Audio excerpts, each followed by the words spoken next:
Hansen del Instituto Espacial Goddard de la NASA, junto con científicos de otras organizaciones, concluye que debido a una tendencia de calentamiento rápido en los últimos 30 años, la Tierra alcanza y pasa actualmente por los niveles más calientes del periodo interglacial, que ha durado casi 12.000 años. Un periodo interglacial es una época en la historia de la Tierra cuando el área de la Tierra cubierta por los glaciares era similar o más pequeña que en la actualidad. El calentamiento reciente está forzando a especies de plantas y de animales a moverse hacia los polos norte y sur. El estudio utilizó temperaturas alrededor del mundo tomadas durante el siglo pasado. Los científicos concluyeron que estos datos demostraron que la Tierra se ha estado calentando a un índice notablemente rápido de aproximadamente 0.2 grados centígrados por década por los últimos 30 años.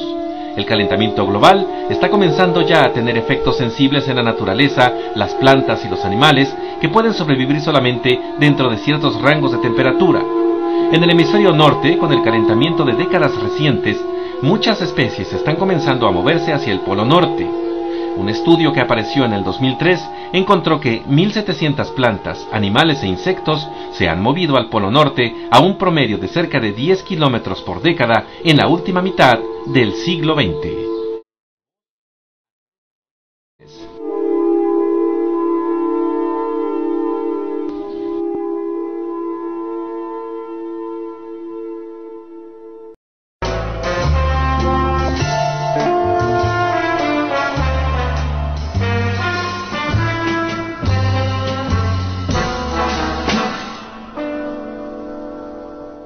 When people say, well, you don't believe in global warming, I say, no, I believe in global warming. I don't believe that human CO2 is causing that warming. A few years ago, if you would ask me, I would tell you it's CO2. Why? Because just like everyone else in the public, I listened to what the media had to say.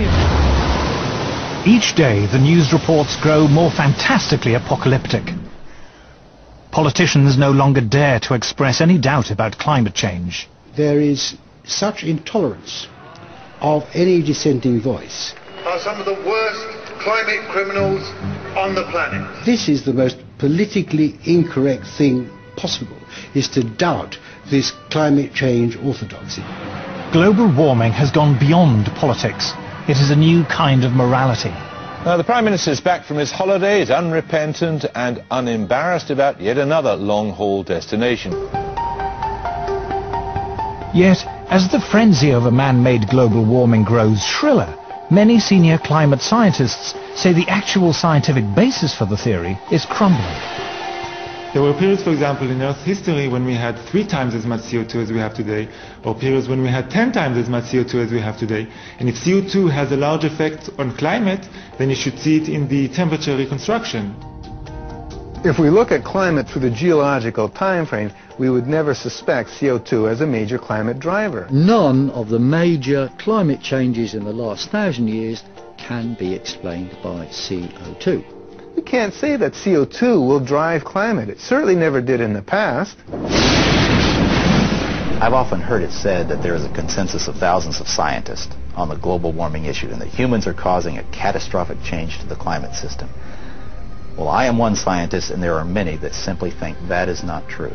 Man-made global warming is no ordinary scientific theory. This morning, the Intergovernmental Panel on Climate Change made up of... It is presented in the media as having the stamp of authority of an impressive international organization. From the IPCC, the United Nations Intergovernmental Panel on Climate Change, or IPCC. The IPCC, like any UN body, is political. The final conclusions are politically driven. This claim that the IPCC is the world's top 1,500 or 2,500 scientists, you look at the bibliographies of the people and it's simply not true. There are quite a number of non-scientists. And to build the number up to 2,500, they have to start taking reviewers and government people and so on, anyone who ever came close to them. And none of them are asked to agree. Many of them disagree. Those people who are specialists but don't agree with the polemic and resign, and there have been a number that I know of, they are simply put on the author list and become part of this 2,500 of the world's top scientists. People have decided you have to convince other people that since no scientist disagrees, you shouldn't disagree either. But that, whenever you hear that in science, that's pure propaganda. This is a story of how a theory about climate turned into a political ideology. See, I don't even like to call it the environmental movement anymore, because really it is a political activist movement, and they have become hugely influential at a global level. It is the story of the distortion of a whole area of science. Climate scientists need there to be a problem in order to get funding. We have a vested interest in creating panic, because then money will flow to climate science. There's one thing you shouldn't say, and that is, this might not be a problem. It is the story of how a political campaign turned into a bureaucratic bandwagon. Fact of the matter is that tens of thousands of jobs depend upon global warming right now. It's a big business. It's become a great industry in itself. And if the whole global warming farrago collapsed, there'd be an awful lot of people out of jobs and looking for work. This is a story of censorship and intimidation. I have seen and heard their spitting fury at anybody who might disagree with them, which is not the scientific way. It is a story about Westerners invoking the threat of climatic disaster to hinder vital industrial progress in the developing world. One clear thing that emerges from the whole environmental debate is the point that there's somebody keen to kill the African dream, and the African dream is to develop. The environmental movement has evolved into the strongest force there is for preventing development in the developing countries. The global warming story is a cautionary tale of how a media scare became the defining idea of a generation. The whole global warming business has become like a religion. And people who disagree are called heretics. I'm a heretic. The makers of this program are all heretics.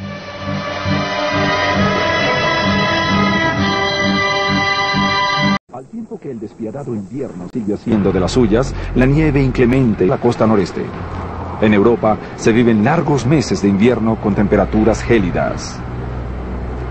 Los inviernos fríos y lluviosos de Londres se convierten en mortales tormentas de hielo, mientras París, solo un vestigio del pasado, se congela. Berlín es una reliquia del pasado cubierta de nieve. A juicio de algunos científicos, estos cambios climáticos repentinos, entre ellos una gran helada en el norte, podrían tener lugar en las próximas décadas.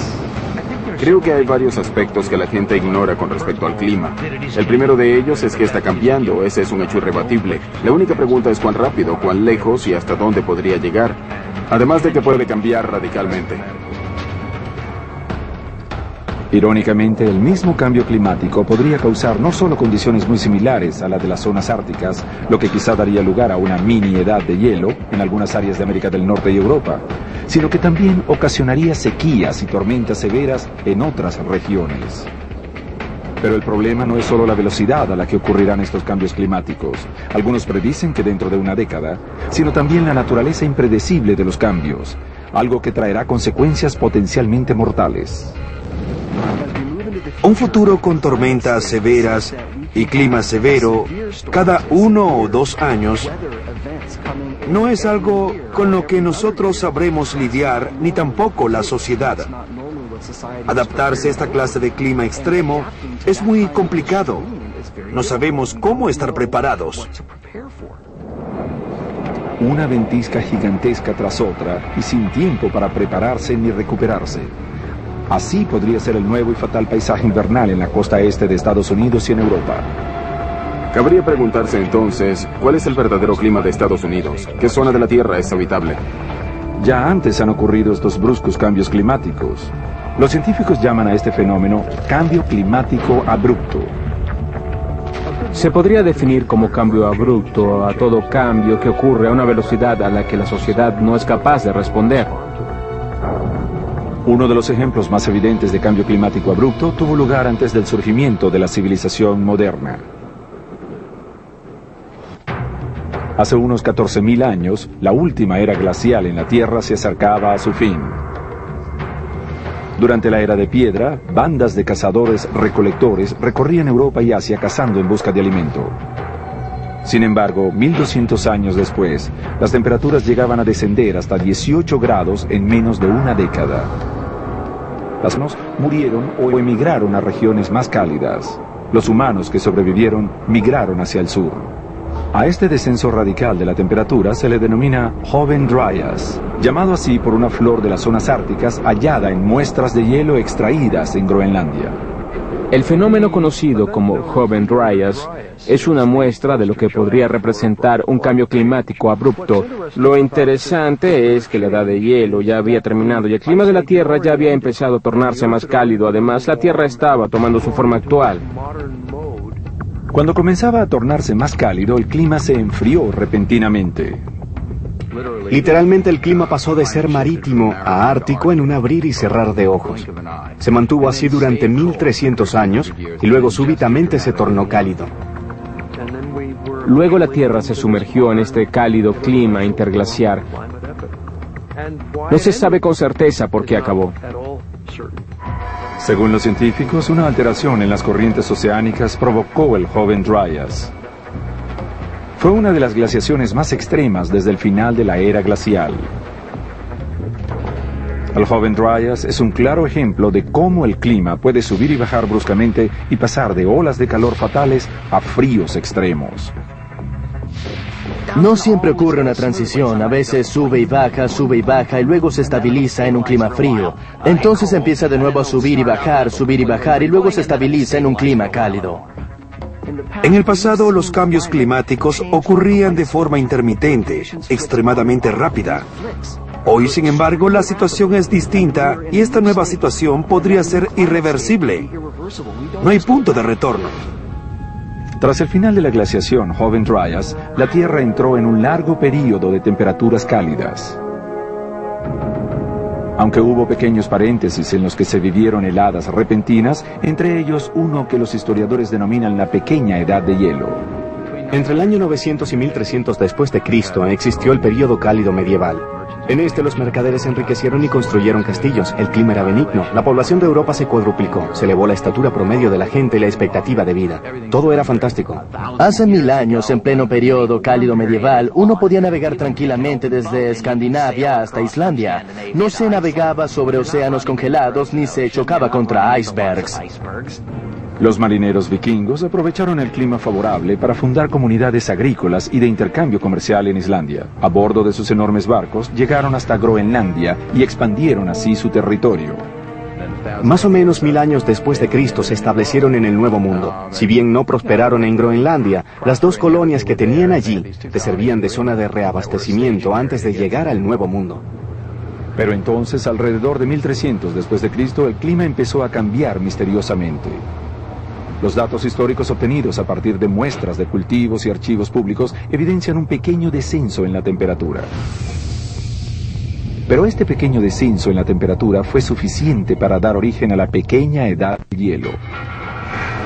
Un prolongado período de bajas temperaturas en Europa que provocaría consecuencias desastrosas. A la larga, esa ligera representan un registro de cientos de miles o incluso millones de años. En las muestras de lodo queda registrado el comportamiento del clima en el pasado. Incluso se pueden ver los cambios extremos ocurridos durante la pequeña edad del hielo. Obtenemos evidencias de la temperatura en la superficie del mar, de la temperatura en el fondo del océano, de la salinidad, de actividad volcánica y solar. Se puede tener un registro de un montón de elementos. Dentro de unos cientos de años es posible que haya más centímetros de sedimentos acumulados en esta parte. Evidencia de un cambio en las corrientes oceánicas durante la pequeña edad de hielo. Esta muestra extraída del océano confirma un descenso de entre 1,5 y 3 grados en la temperatura promedio. Esta pequeña diferencia de la temperatura provocó un devastador desastre climático que cambió el curso de la historia y causó millones de muertes.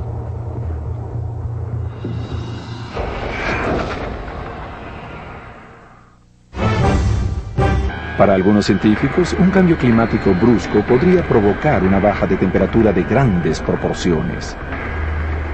Las gélidas temperaturas se apoderarían de Europa y de la costa noreste de Estados Unidos. La vida se detendría en medio de un paisaje baldío y desolador, cubierto de hielo. Algo así ocurrió en el pasado. Varias generaciones habían prosperado en el clima estable de la Europa previa al Renacimiento. Pero en el siglo XIV, sin advertencia alguna, la aparición de la pequeña edad de hielo convirtió ese mundo predecible en un caos. Una de las características era que la temperatura iba de templada a fría. 1309 fue un año frío, 1315 templado, 1317 frío de nuevo. Las criaturas y los humanos respondieron de diversas formas a estos cambios. Si llovía muy pronto, las cosechas se pudrían, o las flores germinaban mucho antes, o no germinaban. El clima variaba bruscamente, de frío a templado, de húmedo a seco, o viceversa, pero este clima errático no era más que el preludio de cambios catastróficos de proporciones épicas. Durante los siglos siguientes, el clima fluctuó entre temperaturas de 5 y 3 grados por debajo de lo normal. Este cambio mínimo fue suficiente para despertar a un asesino glacial. Según evidencias, durante la pequeña edad de hielo, los glaciares empezaron a expandirse en partes de los Alpes y de Europa, en la zona ártica este de lo que hoy es Canadá. Los pocos grados de diferencia desencadenaron un círculo vicioso. Conforme se expandían los glaciares, fueron los vikingos los primeros en sufrir las consecuencias de estas fatales bajas de temperatura. Pasaron de ser una economía agrícola a depender del mar, pues aparentemente les resultaba difícil sembrar lo suficiente. Al tiempo que descendían las temperaturas, las tormentas y los vientos helados hacían mella en los asentamientos. Ni siquiera el mar podía ayudar a sobrevivir a los hambrientos vikingos. Cerca del mar de Islandia, el hielo se expandió, lo que impedía que la gente pescara. Los habitantes poseían embarcaciones sin cubierta, lo que los hacía vulnerables al clima adverso. Luego de décadas expandiendo su poder gracias a su habilidad como guerreros y gracias al pillaje y al saqueo, los vikingos no pudieron vencer a los cambios bruscos de temperatura. 10 años de temperaturas extremadamente frías, entre ellos el año 1355 después de Cristo, que fue el más frío que se recuerde, causó el abandono de la colonia occidental, y 100 años después el abandono de la colonia más meridional. Los vikingos que sobrevivieron migraron al sur y se integraron a las poblaciones que habitaban la Europa continental. Bueno, y lo que no nos está contando nadie es todos los cambios que ha habido en estos últimos años en todo el sistema solar. Y esto es muy importante, porque el cambio climático es en el sistema solar, no solo en la Tierra. Realmente poco está sucediendo en la Tierra para que veáis lo que está sucediendo en el sistema solar.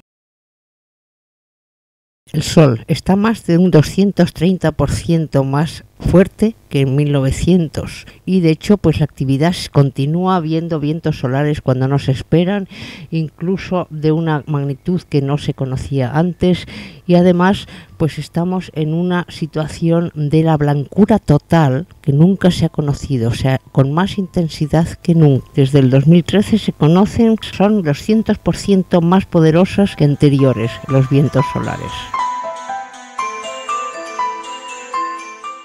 Mercurio, con altas temperaturas, tiene hielo en los polos que se ha derretido en una semana desde que se dieron cuenta. Tiene muchas anomalías que no entienden para nada.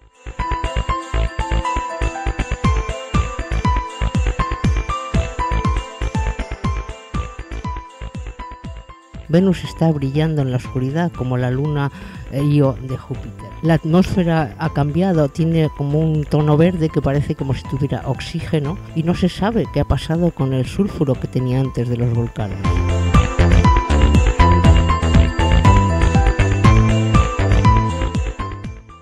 En la Tierra, los polos se han derretido un 40% y desde 1997 la Tierra tiene más una forma de huevo que nadie se explica o nos puede explicar.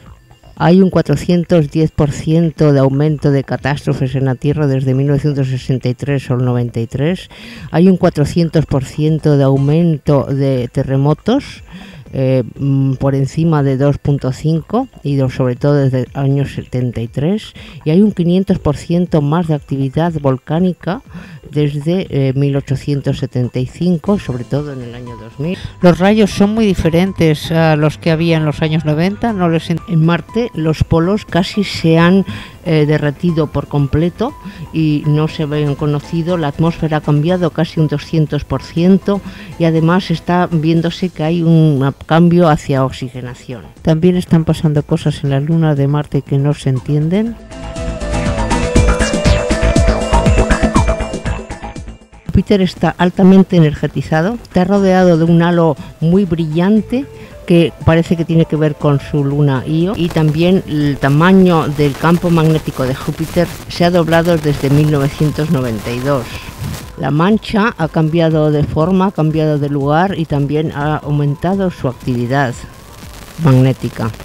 El oxígeno ha aumentado casi un 50 o un 25% en estos últimos años. Las regiones polares de Saturno se notan mucho más brillantes, su fuerza magnética está aumentando. El clima ha cambiado drásticamente, también se han visto actividades de auroras y emisiones de rayos X que no se entienden. Urano ha tenido un cambio de polaridad magnética de 60 grados. Las nubes son tan grandes como continentes en la Tierra y las nubes brillan de una manera que nunca se han visto antes, de esa manera tan brillante.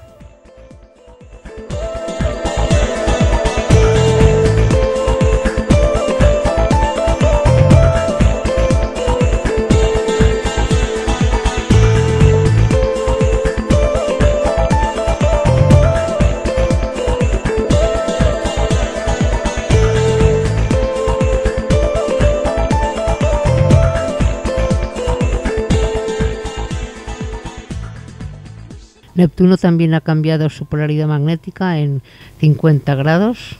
Se ha hecho un 40% más brillante, sobre todo en el infrarrojo. También la luna suya de Tritón, que tiene un porcentaje muy grande de atmosférica, de presión atmosférica, parece más a la Tierra. Las nubes son muy brillantes y la mancha se ha hecho mucho más grande. Plutón, aunque algunos no le consideran un planeta, ha cambiado muchísimo la atmósfera, casi un 300% más. De hecho, tiene estaciones y según se va retirando, acercándose más al Sol, pues puede cambiar bastante en temperatura.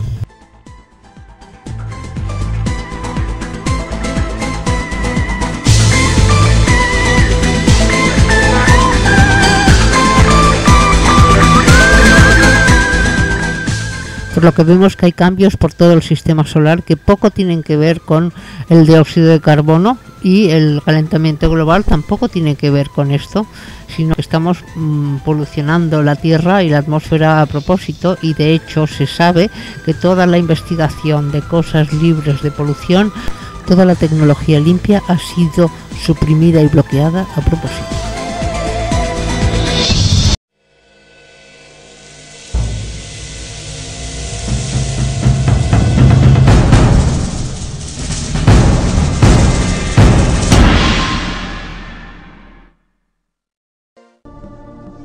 To crack the ancient secret that previous civilizations left behind, we meet with world-renowned physicist Dr. Brooks Agnew, author of 2 national bestsellers. His published works include thousands of technical papers comprised of solutions and theories regarding fields of advanced mathematics and physics, in addition to North Arctic explorations and continued research in his Virginia-based laboratory. Dr. Agnew has conducted over 30 years of combined research, providing invaluable contributions to several organizations, including NASA and Jet Propulsion Laboratories. Dr. Agnew also conducts open discussions with the scientific community and members of the public through his nationally acclaimed radio show, which is currently the fastest-growing scientific talk program in North America.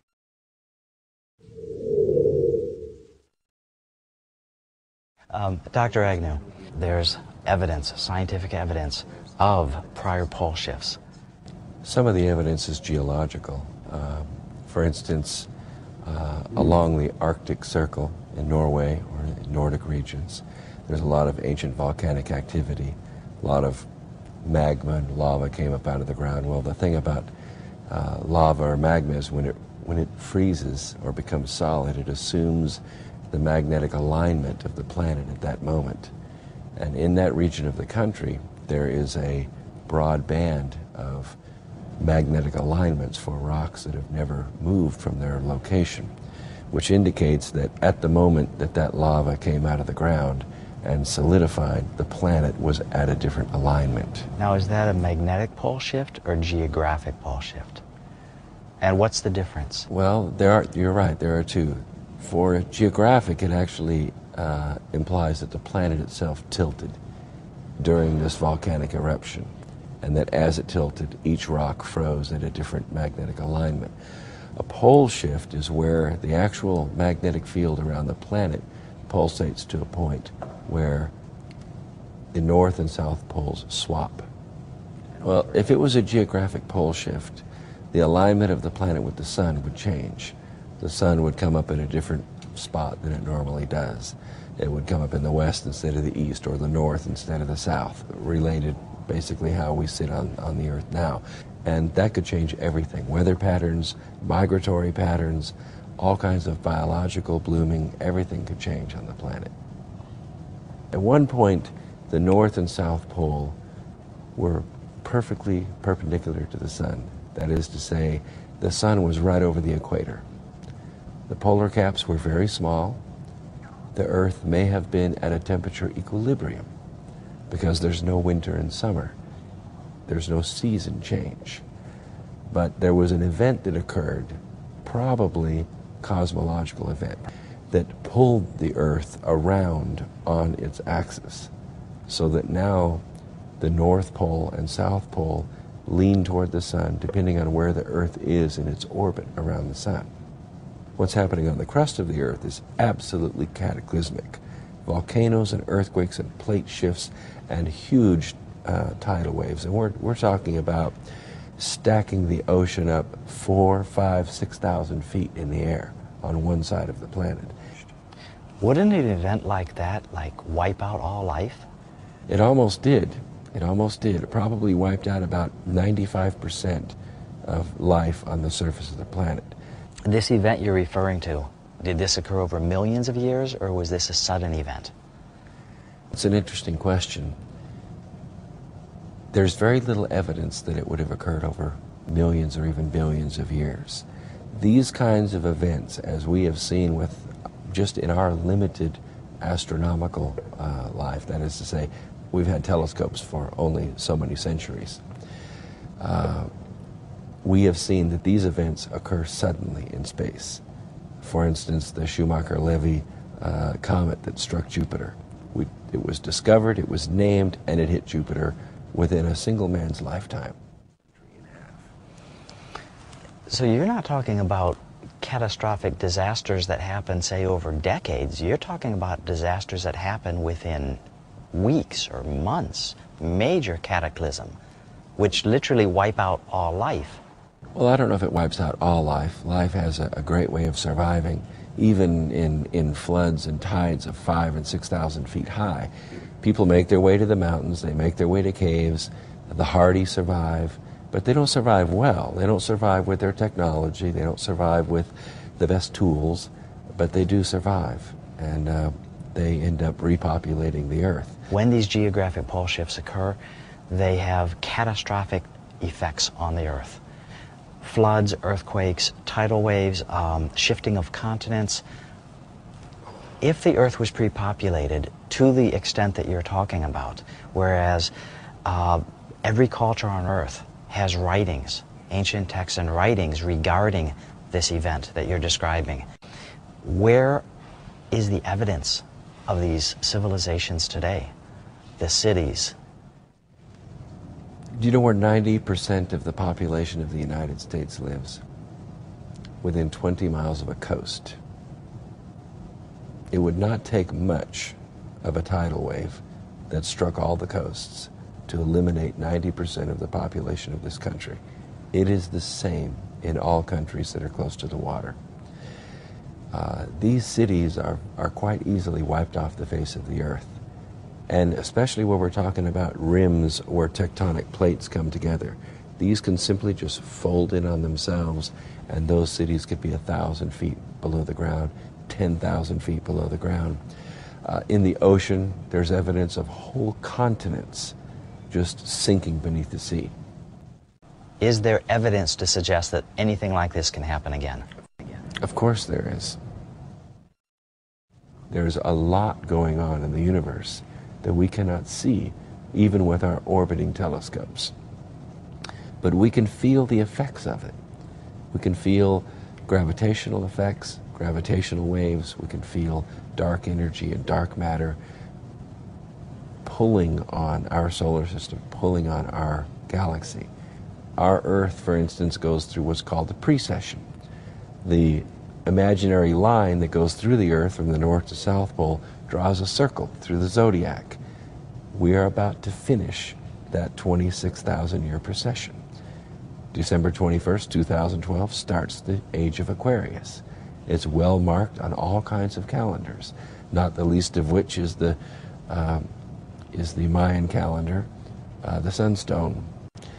Well, besides being the end of the precession, a lot of the ancient writers believed that there would be some cataclysm that occurred at that time.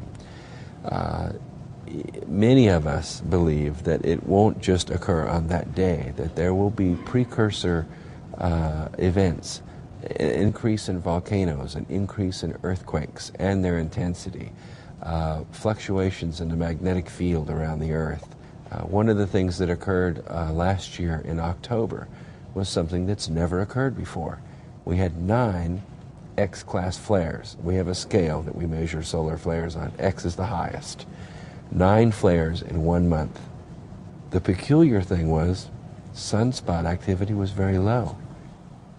The precursor events you're talking about, weather changes, earthquake fluctuations, storm intensities, these all seem to be occurring at a much more frequent rate as each year passes. Last year, within a 6-month period of time, we had 2 level 9 earthquakes in the same area. Last week, we had a level 5 hurricane with 195-mile-an-hour winds in Australia, way above the level 5 norm. It would have been a 6 if there is such thing as a 6. Massive storms are appearing everywhere. 13-foot falls of snow in Japan this last winter within a matter of a few days. Crushed thousands of homes. It's unbelievable. The amount of storms and the amount of events that are happening every year seem to be escalating more than the year before. Let's say hypothetically something is coming this way. Let's say it's coming now, and being very far away, it has a very slight gravitational effect on Earth. And each year that it gets closer, the gravitational effect on Earth is slightly greater than the year before. And that is directly or indirectly causing the increase in frequency and the increase in intensity of storms, earthquakes, all sorts of weather anomalies around the planet. If that's the case, would it not stand to reason that Earth is not alone? Because we have other planets in the solar system. This thing would just naturally, it's not picking on Earth, it would affect all the